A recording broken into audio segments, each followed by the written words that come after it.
हे all welcome back to my channel. तर कसे आहात तुम्ही सगळेजण? आय होप तुम्ही सर्वजण छान मस्त आणि मजेत असाल. तर झाली माझ्या कामाची सुरुवात, तुमच्याही झालीच असेल. आपली सकाळ ही धावपळीचीच असते, पण या धावपळीतही जेव्हा आपण थोडा वेळ स्वतःसाठी काढतो तेव्हा तो पूर्ण दिवस सकारात्मक ऊर्जेने भरून जातो. सकाळचं काम आवरताना जर आपण थोडं प्लॅनिंग केलं तर कामाला ताण येत नाही. रात्रीचं जर दुसऱ्या दिवशीच्या भाज्या चिरून ठेवल्या किंवा नाश्त्याची तयारी केली तर सकाळी जो वेळ वाचतो तो वेळ आपण स्वतःच्या आरोग्यासाठी किंवा छंदासाठी वापरू शकतो. कारण जेव्हा एक स्त्री आनंदी आणि शांत असते तेव्हाच संपूर्ण घर हे प्रसन्न राहतं. बरोबर आहे ना फ्रेंड्स? तर मला म्हणायचं आहे की आपण जेवढं काम करतो ना, जसं मी तुम्हाला करताना दिसत आहे, त्याच्यामधला थोडासा जरी वेळ आपण स्वतःसाठी काढला ना, तर खूप छान किंवा आपलं हेल्थसुद्धा खूप छान राहते. स्वतःला आपण जेवढं महत्त्व देऊ तेवढंच चांगलं असते. कामं तर नेहमीचीच असते, पण स्वतःला महत्त्व देणंही तेवढंच गरजेचं आहे. जेवढं आपण कामं करताना जेवढं आपले कामं करणं हे गरजेचं आहे, तेवढं स्वतःला महत्त्व देणंसुद्धा खूप जास्त गरजेचं आहे. अनेकांना वाटतं की सकाळचा चहा बनवणं किंवा डब्बा भरणं हे फक्त एक काम आहे. पण खरं सांगू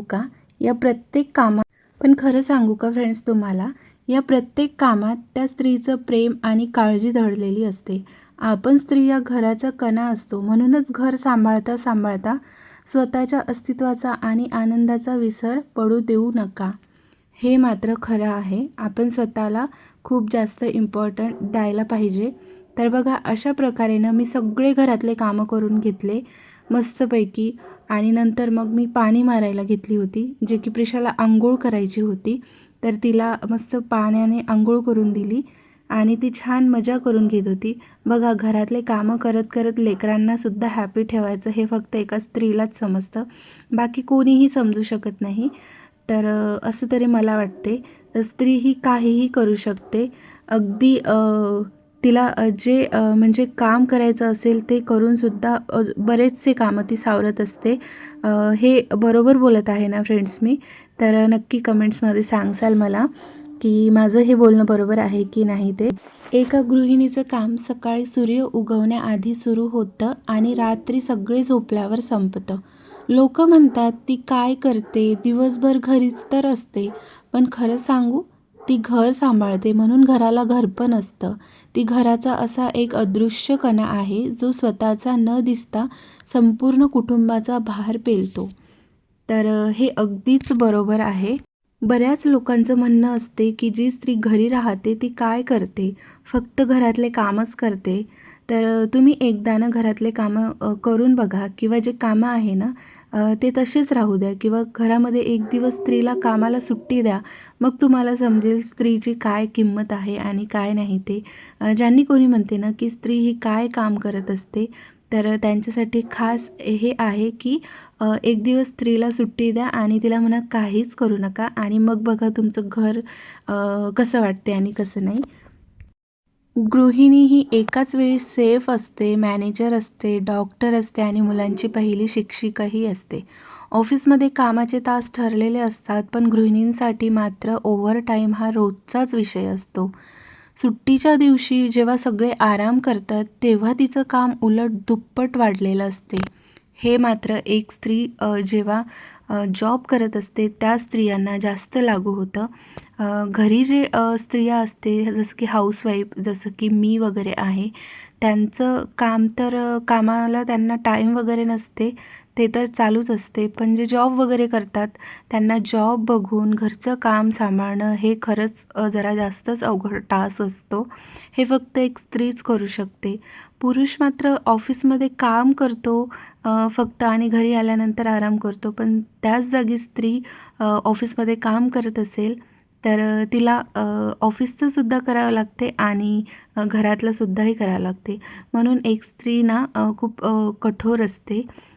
प्रत्येक स्त्री खूप जास्त हार्ड वर्क करत असते, जे की तिच्या हार्डवर्कची कोणालाही म्हणजे किंमत नसते. बरेच लोक असे आहे.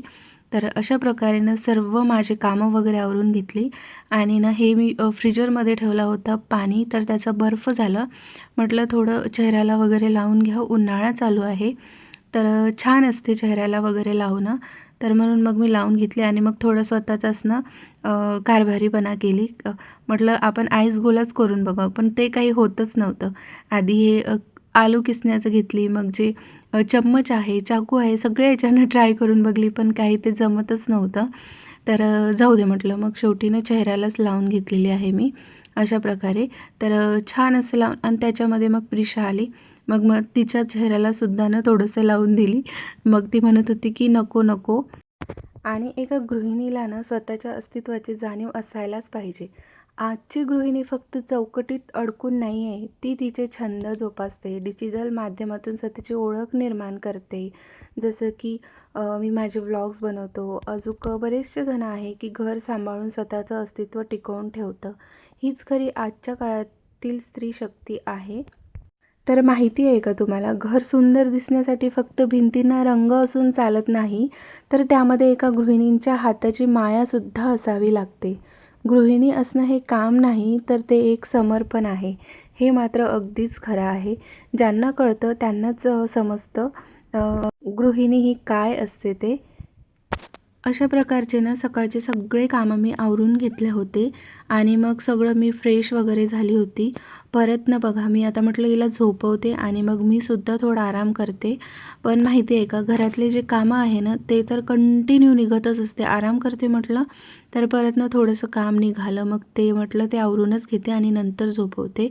तर तिला बघत बघत ना थोडंसं फार किचनमधलं आवरून घ्यायचं होतं. ते आवरून घेतली आणि स्वतःसुद्धा फ्रेश झाले. मावशी येणार होत्या, तर म्हटलं भांडे काढून ठेवावं आधी.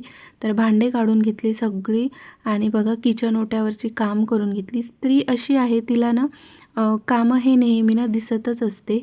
तर तुम्हालासुद्धा माझ्यावरून दिसत असेल की कामं झाले तरी ना कामं हे निघतच असते. एक स्त्री जेव्हा घरामध्ये असते ती तर कामं हे तिचे कंटिन्यू चालूच असते, छोटे असो वा मोठे असो. तर इथे बघा सगळं आवरून झालं होतं. परत ना प्रिशाचं चालू झालं होतं धिंगाणा करणं आणि मग मी हे परत व्यवस्थित करून घेतली. नंतर मग मी स्वतःला थोडं व्यवस्थित करून घेतली, जसं की थोडं मेकअप किंवा केस वगैरे. तर अशा प्रकारे ना हा आजचा ना व्लॉग होता. तर तुम्हाला आवडला असेल तर नक्की लाईक, शेअर, सबस्क्राईब आणि कमेंटसुद्धा करा. तर भेटते तुम्हाला परत अशाच एका नवीन व्लॉगसोबत. व्हिडिओ बघल्याबद्दल अगदी मनापासून धन्यवाद फ्रेंड्स. नक्की कमेंट्स करून सांगा. तर भेटूया परत. Bye bye.